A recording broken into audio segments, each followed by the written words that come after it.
Sir నమస్కారం sir. నమస్తే అండి. సార్ జగన్మోహన్ రెడ్డి గారి పర్యటనలని, ఈ బల ప్రదర్శనలని బ్యాన్ చేయాలి, నిషేధించాలంటూ షర్మిల గారు డిమాండ్ చేస్తున్నారు సార్ కూటమి గవర్నమెంట్‌ని. ఎందుకంటే 100 మందికి పర్మిషన్ ఇస్తే 1000 మందిని తీసుకొని పోతున్నారు. వెహికల్స్ ఇన్నిటికి అనుమతిస్తే ఇంకెక్కువ మందిని ఎక్కువ వెహికల్స్ తీసుకొని వెళ్తున్నారు. సో ప్రమాదాలు జరుగుతున్నాయి. ఈ రకంగా ఇవన్నిటిని చూసుకొని దృష్టిలో ఉంచుకొని బాయ్‌కాట్ చేస్తేనే బాగుంటుందని చెప్పేసి షర్మిల గారు అయితే డిమాండ్ చేస్తున్నారు. మరి ఆ డిమాండ్‌ని కూటమి గవర్నమెంట్ అమలు చేస్తుందంటారా? బాయ్‌కాట్ మీరేం చేయటం చెప్తారు సార్? కాదండి. హ్మ్. బాయ్‌కాట్ చేయటం అనకూడదు దాన్ని. నిషేధించమని అడుగుతున్నారు ఓకే. అనాలి. అంటే షర్మిల గారు ఒక ప్రతిపక్ష పార్టీ ప్రదర్శనలను నిషేధించమని అధికార పక్షాన్ని అడుగుతున్నారు అనేది ఇక్కడ విషయం. ఒకవేళ అదే ఆవిడ అంతరంగం అయి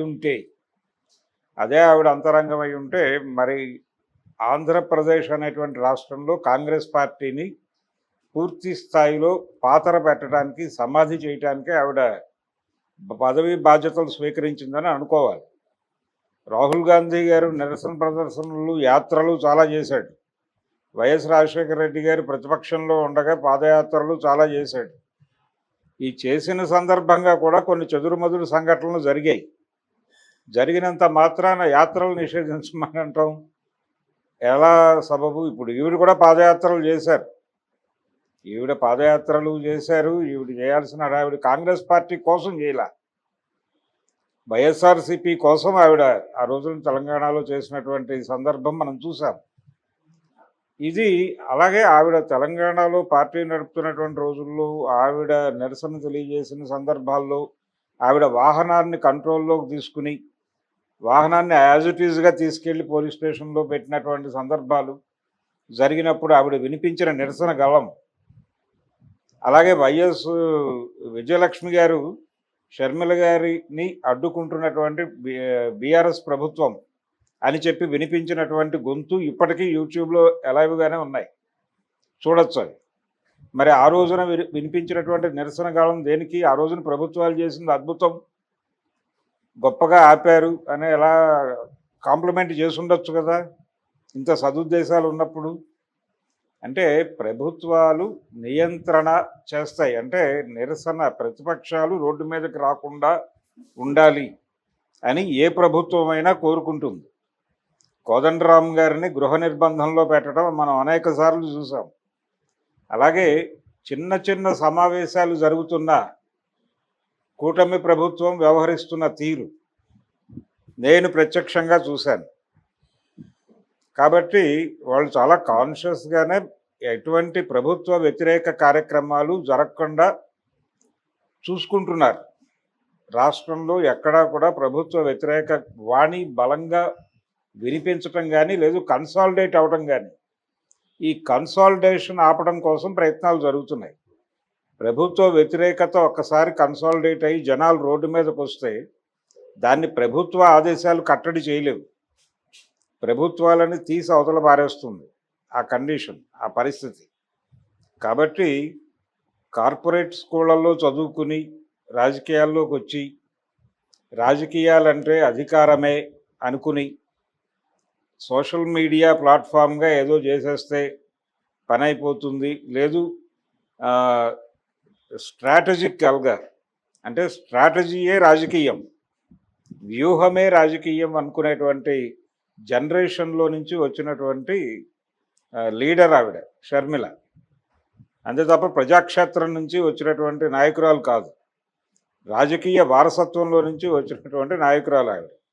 ఆవిడకి ఒక ఉద్యమాన్ని నిర్మించటము, జనంతో కలవటము, జనం సమస్యలు తెలుసుకున్న తర్వాత దాన్ని ఎలా ప్రభుత్వాన్ని దారిలోకి తీసుకురావడానికి, ఆ సమస్య మీద దృష్టి పెట్టడానికి, ప్రభుత్వం మెడలు వంచడానికి ఏం చేయాలి, ఎలా చేయాలి అనే దానికి సంబంధించి ప్రాథమిక జ్ఞానం కూడా లేదు ఆవిడకి, అవసరం కూడా లేదు. ఆవిడ Born with golden spoon, YS Rajasekhara Reddy గారి బిడ్డగా ఆవిడ తన వారసత్వం, తన తండ్రి రాజకీయ వారసత్వం తను క్లెయిమ్ చేసుకుంటూ వచ్చింది తప్ప ప్రజల కోసం రాలేదు ఆవిడ. తన తండ్రి ఏర్పాటు చేసినటువంటి పొలిటికల్ క్యాపిటల్, ఆ పొలిటికల్ క్యాపిటల్ మొత్తం కూడా కొడుకు పరం అయిపోతుంది. ఇది ఖచ్చితంగా ఇందులో నాకు కూడా న్యాయమైన వాటా దక్కాల్సి ఉంది అని ఆవిడ ఒక డిమాండ్తో, ఒక ఉద్యమంతో, అది కుటుంబ తగాదా, అలా ఆవిడ రోడ్డు మీదకి వచ్చారు. ఆవిడ ప్రసంగాలు కూడా అలాగే నడిచినాయి. టువర్డ్స్ పీపుల్ ఎప్పుడు మాట్లాడింది ఆవిడ? ఆవిడ ప్రోగ్రాం అంతా కూడా అసలు ఆవిడని పిసిసి ప్రెసిడెంట్గా అక్కడికి తీసుకురావడం వెనకాలే చంద్రబాబు నాయుడు వ్యూహం ఉంది అని కూడా ఒక ప్రచారం జరిగింది. నిజానికి ఇటీవల జరిగినటువంటి లాస్ట్ ఇయర్ జరిగినటువంటి ఎన్నికల సందర్భంగా కూటమికి వ్యతిరేకంగా జగన్మోహన్ రెడ్డి చేస్తున్నటువంటి ప్రచారాన్ని అడ్డుకోవడానికి ఒక బలమైన శక్తిగా షర్మిల కూటమికి విపరీతంగా ఉపయోగపడ్డారు. ఆవిడ ప్రసంగాలని ఆవిడ ఎక్కడ మాట్లాడినా సరే తెలుగుదేశానికి సంబంధించినటువంటి, కూటమికి సంబంధించినటువంటి ప్రసార మాధ్యమాలు మోహరించి ఆవిడని భుజాన మోసాయి. ఆవిడ కోసమే కార్యక్రమాలు చేశారు, ఆవిడతోనే తిరిగారు. ఆవిడ ఏం మాట్లాడితే దాన్ని ప్రజల దగ్గరికి వెంటనే చేర్చడానికి తాపత్రయపడ్డారు. ఇదంతా దేనికోసం? జగన్ మీద ఉన్నటువంటి కొద్దో గొప్ప గుడ్ ఒపీనియన్ ఏదన్నా ఉంటే దాన్ని డిస్టర్బ్ చేయటం అనేది లక్ష్యంగా. అంటే ఇంతమంది కలిసి చెప్తున్నారు, ఆయన సొంత చెల్లెలే చెప్తోంది కాబట్టి ఇతన్ని నమ్మటం ఇబ్బందికరమేమో అనే అభిప్రాయం ఓటర్లో కలిగించడం కోసం ఆవిడ్ని, అలాగే ఆవిడ చెల్లెలు సునీత గారిని, వీళ్ళిద్దరినీ కూడా క్యాంపెయినింగ్ వాళ్ళు కాంగ్రెస్ పార్టీ తరఫున క్యాంపెయిన్ చేసినా కానీ ఆ క్యాంపెయిన్ని ప్రజల దగ్గరకు తీసుకెళ్ళింది తెలుగుదేశం మీడియా చాలా ఓపెన్గా. కాబట్టి ఇది కూటమికి విపరీతంగా ఉపయోగపడింది ఆవిడ. ఈ ఉపయోగపడే క్రమంలో కాంగ్రెస్ పార్టీకి అంతకుముందు ఉన్నటువంటి ఓట్ పర్సంటేజ్ కూడా పడిపోయింది. రఘువీరారెడ్డి నేతృత్వంలో పార్టీ నడిచినప్పుడు ఉన్నటువంటి క్యాడర్ కూడా వెళ్ళిపోయింది పార్టీ నుంచి. అటువంటి పరిస్థితిలోకి తీసుకొచ్చింది. ఇప్పుడు ఆంధ్రరత్న భవన్ వైపు తొంగి చూసే నాయకుడు లేడు అక్కడ. కనీసం రఘువీరారెడ్డి గారు ఉన్న రోజుల్లో సాయంత్రం పూట సమావేశాలు జరిగేవి, ఇప్పుడు అది కూడా లేదు. టోటల్గా అక్కడ స్టాఫ్ ఉంటారు, ఎవరైనా వెళ్ళి ఆ స్టాఫ్తో మాట్లాడుకోవాలి తప్ప ఒక పొలిటికల్ ఒపీనియన్ చెప్పేటువంటి లీడర్ ఎవరు అక్కడ కూర్చోట్ల ఆంధ్రరత్న భవన్లో. ఆ పరిస్థితికి తీసుకొచ్చింది ఆవిడ. మరి ఏం ఆశించి కాంగ్రెస్ అధిష్టానం ఆవిడని అక్కడ తెచ్చిపెట్టిందో అర్థం కాని పరిస్థితుల్లో కాంగ్రెస్ పార్టీతో ఉన్నటువంటి కొలన్కొండ శివాజీ లాంటి వాళ్ళందరూ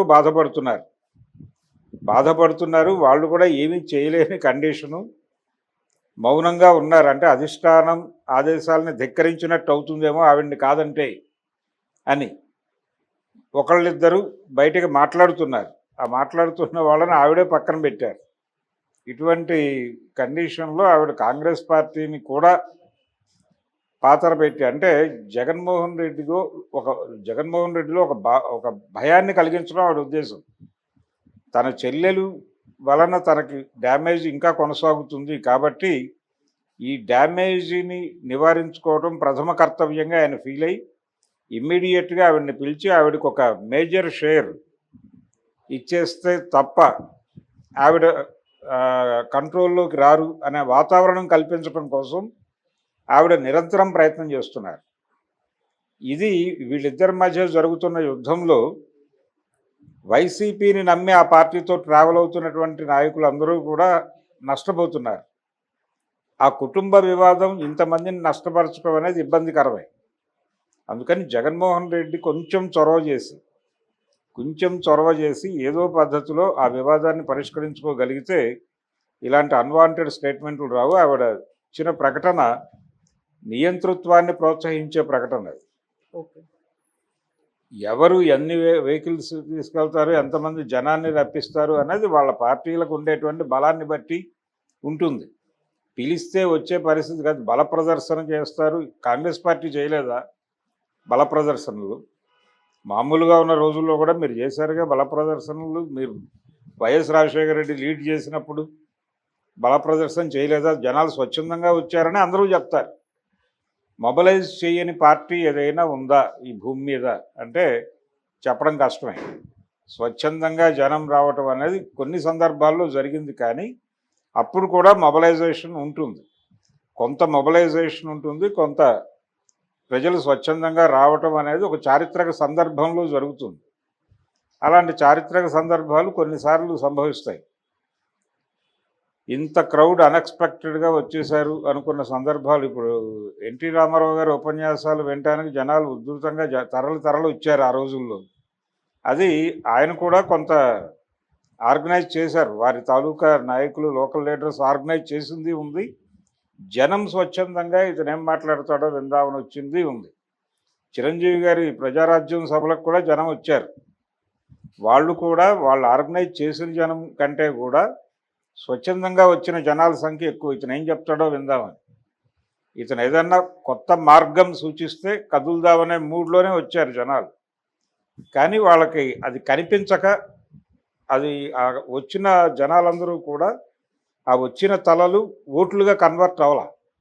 అందుకని ఆయన ఎన్నికల రణరంగంలో తన ప్రభావాన్ని చూపించలేకపోయాడు. కానీ వచ్చిన జనం వాస్తవం. అలాగే ప్రతి చోట జరుగుతుంది. అంటే మొబలైజేషన్ చెయ్యని పార్టీ కాంగ్రెస్ పార్టీ జీవితంలో మొబలైజ్ చేయలేదని చెప్పగలదా ఆవిడ? వైఎస్ రాజశేఖర రెడ్డి చేయలేదని చెప్పగలదా? వైఎస్ రాజశేఖర రెడ్డి గారు ఢిల్లీ వెళ్ళేటప్పుడు కేవలం ఆయన ఢిల్లీ వెళ్ళటానికి, తన వెనకాల అనుచర గణాన్ని తీసుకువెళ్ళటానికి ఈ ఖర్చుల నిమిత్తం ఆయన ఢిల్లీ పర్యటన పెట్టుకుంటే దానికి 2 రోజుల ముందు నుంచి కేవీపీ గారు ఫండ్ మొబలైజేషన్ క్యాంపెయిన్ చేసేవాడు. వీళ్ళందరినీ తీసుకెళ్ళి అక్కడ ఉంచి ఆ ప్రదర్శన, అది బల ప్రదర్శనే. ఇలాంటి అనేక బల ప్రదర్శనలు చేసిన తర్వాతే ఆయన ముఖ్యమంత్రి అయ్యాడు. అందుకని బల ప్రదర్శనలను వద్దు అనటం, జనం రోడ్డు మీదకి రాకూడదు అనటం, పైగా ప్రభుత్వాన్ని ఇలాంటి వాటి మీద నిషేధాజ్ఞలు పెట్టమని అడగటం, అది దౌర్భాగ్యం. ఆవిడ విజ్ఞప్తి చేయవచ్చు. ఎవరికి విజ్ఞప్తి చేయాలి? జగన్మోహన్ రెడ్డికి విజ్ఞప్తి చేయొచ్చు. అక్కడున్న కండిషన్ని బట్టి మీరు ప్రాణ నష్టం లేకుండా ఏర్పాట్లు చేసుకోండి అని చెప్పచ్చు, తప్పేం లేదు. కానీ ప్రభుత్వానికి నిషేధించమని అడగటం అనేది ఖచ్చితంగా దుర్మార్గమే. పైగా ఆవిడ కాంగ్రెస్ పార్టీకి ఒక చీఫ్గా ఉన్నారు, స్టేట్ చీఫ్గా ఉండి కాంగ్రెస్ పార్టీ ఏ పార్టీ మీద అయితే యుద్ధం చేస్తోందో ఆ పార్టీ ప్రధాన భాగస్వామిగా ఉన్నటువంటి ప్రభుత్వాన్ని ఒక నిషేధ ఆజ్ఞ విడుదల చేయండి అని ప్రాధేయపడటం అనేది దౌర్భాగ్యం తప్ప ఇంకోటి కాదు. Okay, thank you so much.